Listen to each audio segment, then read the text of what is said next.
Hello there, and welcome to another one of my audio-only reviews, or should I say, let's talk abouts, because really these are just spontaneous reviews there, in which I talk about a random film that I have just watched.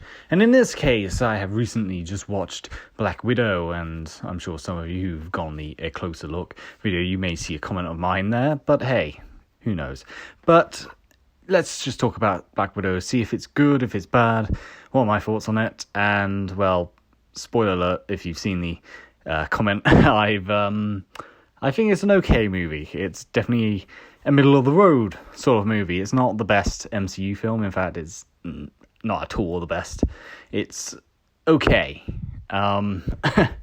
So, the biggest problem for me, and this is mainly a big problem with the MCU at the moment, and that is, after Endgame, the interest in the MCU has sort of dipped a bit. And let's be honest now, Endgame was a pretty perfect finale, all things considered.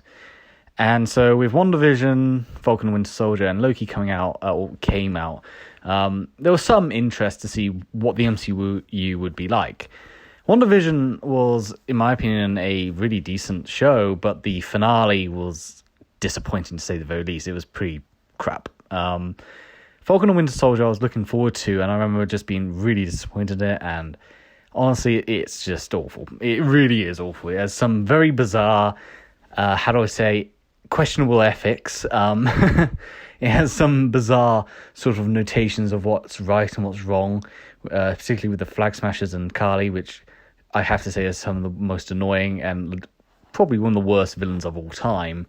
I absolutely didn't like that show whatsoever. Really disappointed by it.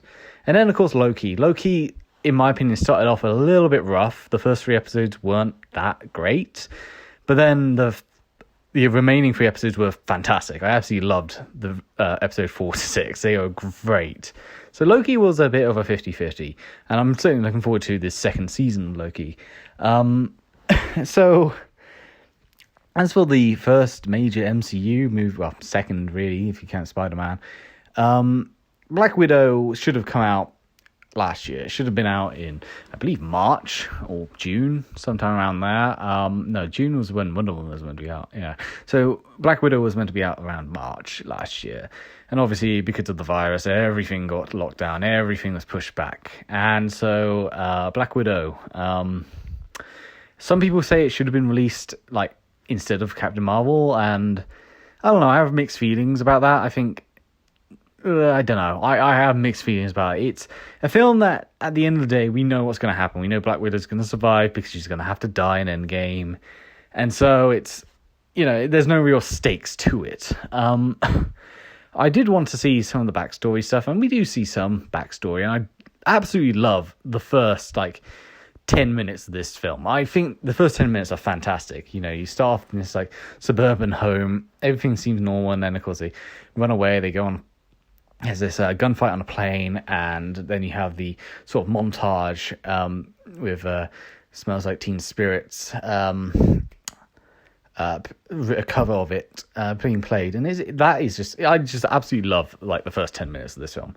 Unfortunately, after those first 10 minutes, things sort of take a bit of a nosedive, and for me, it's one of these films that has a lot of great moments, a lot of great points that it has, a lot of brilliant factors going towards it, but it just, the biggest problems are the payoffs.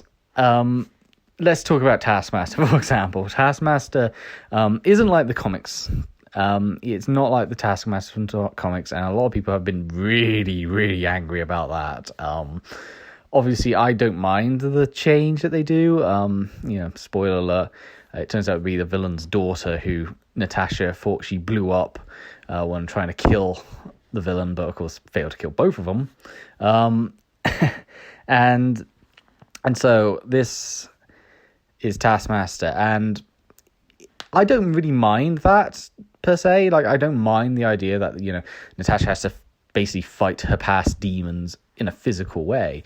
And Taskmaster, when you first see see her, I keep almost saying him, but obviously it's a her this time. When you first see Taskmaster, you see him, see her looking over the Avengers fighting and studying their fighting styles, just like what Taskmaster would do in the comics.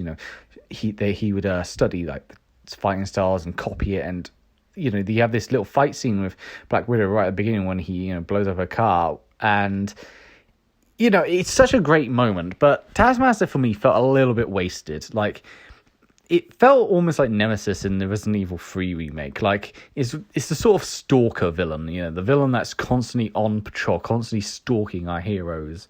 However, just like the Resident Evil 3 remake,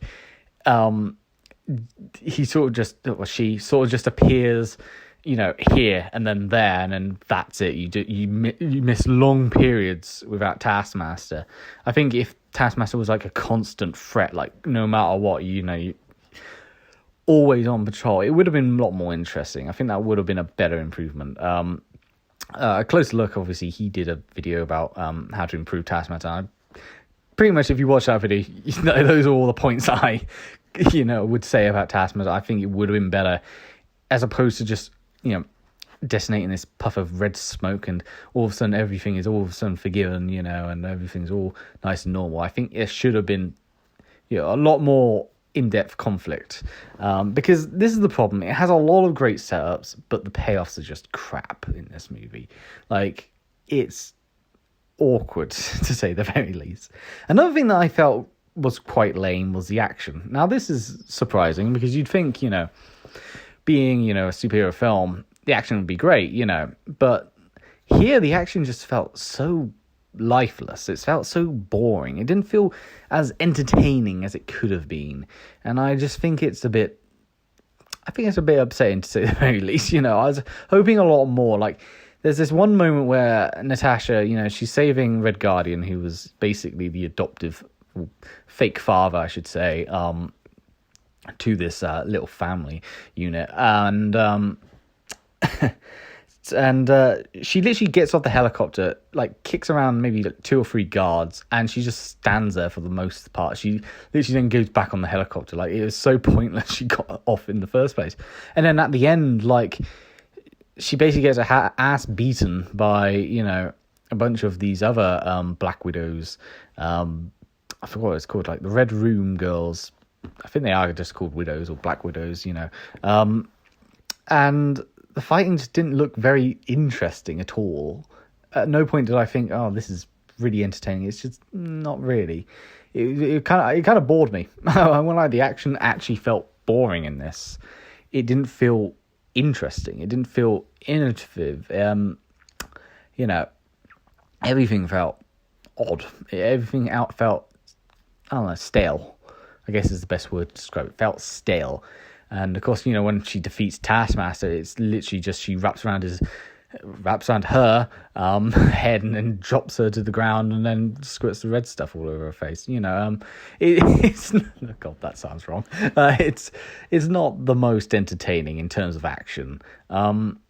And I understand, some people don't really like the big explosive spectacles of like the other superhero films, like say for example, Zack Snyder's Justice League, or Aquaman, or Infinity War, or Endgame, all that sort of stuff. The more flashy, bigger scaled, action-packed stuff. But I don't really find, I think this is sort of proof that you kind of do need some more flashiness. You do need a bit more excitement, because the action here just felt boring. It really felt boring.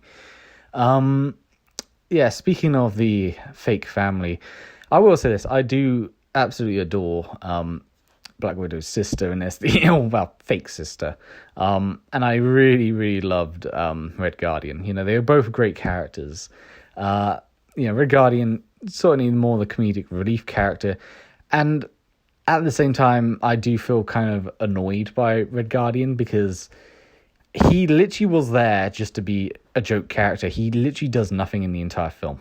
Like, he puts on the suit, you think, oh, it's going to be kick-ass. He might, lift up something. He might, he's almost like Mr. Incredible of this family, this fake family. And, being a super soldier and all that. But he literally has no scene where he's actually fighting anyone. Instead, it's mostly him getting his ass kicked, which I thought was kind of lame. But Black Widow's sister, the younger sister, she's just fun. She's sarcastic. She's got this deadpan sort of personality, and I found her lines to be rather hilarious. I found her just to be a very, very enjoyable character. The character which I really didn't like was the fake mother. Now, the fake mother, she was basically the scientist who worked on the Red Room, and I just didn't really like her. She just had no real personality. She didn't really have any, interesting aspects to her, other than she worked for the Red Room and she has pigs that can be controlled through like a chip in their head, another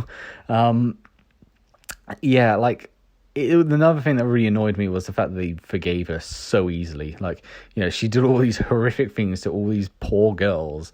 You hear about it, they get sterilized, for example. It's fucked up. And then, like, she's all of a sudden forgiven for that. I thought that was a bit iffy.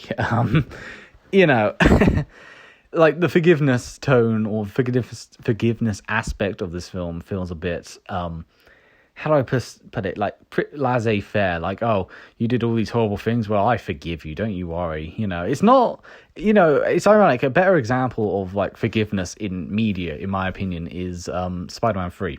Like, when Peter Parker forgives Sandman. I think that is a much better example. And even then, they, push Sandman aside for the sake of Venom, which is a little bit disappointing. But I digress.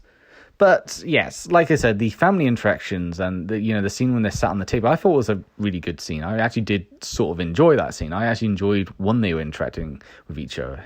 I think this is one of the strongest points of the film is the interaction with each other, the interaction with the characters, some of the lore and the backstory of the Red Room and all that. The main villain, he's this slimy bastard. He's he's enjoyable. And like I said, Taskmaster's first moments are fantastic. It's just afterwards where it becomes lame, which is a real shame. It's just a film that starts off, or it builds up like a really good point. It builds up a really great potential, and then it just nosedives at the end of it, which is a real big shame. Like, I didn't hate this film at all. I actually did enjoy it for the most part. It's definitely an okay, good sort of film, but it's not brilliant. It's not great, and it is doomed by the fact that it should have been released earlier, and it was released at we already know the result of Black Widow. We know that she's going to die. We know that she's going to die in Endgame. So her survival is guaranteed 100%. So there's no real stakes in this film. So you got to keep in mind, everything's going to go well. You already know everything's going to go well. It's not like it was released back before Endgame. And it's even set after Captain America Civil War. It's very obvious it's set after Civil War. We got Thunderbolt Ross at the beginning and at the end, for that matter. Which is interesting. I did like, the end credit scene. I will admit, the end credit scene was quite sweet. Seeing the younger sister going up to Natasha Romanoff's grave, and right there you have Val. And apparently this was meant to be her first appearance. She appears in Falcon and Winter Soldier. She's the one that sets up U.S. Agent, John Walker's character, John Walker, U.S. Agent. But and it is definitely interesting to see her there, and that being meant to be her first appearance, her setting up this separate sort of group of heroes, I guess you could say, a group of Avengers. So that was very interesting. There was one other thing which kind of bugged me a bit about this film, and that's the tonal shift. Now, what I mean by tonal shift is this is a problem which the MCU has had for quite some time, where it will have a really deeply depressing or serious moment, and then all of a sudden there'll be just some stupid comical gag afterwards. The MCU humor has always been pretty bad, to be fair. I won't lie. I love the MCU, but the humor has always been terrible. And this is another example where you'll have this deep, meaningful scene, and then the next scene is Red Guardian talking about how when he was a boy he put his hands in a cold river and his father had to piss on them to keep them warm. It's like, it is, the tonal shift is obscure. It's not necessary. They could have just had Red Guardian have a bit of a deep, meaningful scene with his fake daughter, and that would have been great. But no, they just have to treat him like a comical character, which is kind of a shame. Red Guardian really was a punching bag in this film. Which is a shame because I actually did enjoy Red Guardian a lot. He was, he was an interesting character. I would have loved to have seen a lot more out of him. But once again, it's one of these characters one of these things in this film that is built up really well and then just thrown in the sea. It's just not used. It's not utilized. There's no real payoff. The payoff is terrible, and that's really the basic of this film. This is the basic summary of it. It's a film that has a lot of brilliant points, a lot of brilliant moments, but then it just falls flat in the payoff. So yeah, that's my overall thoughts. It's an okay movie. It's certainly a 6 out of 10, I would say.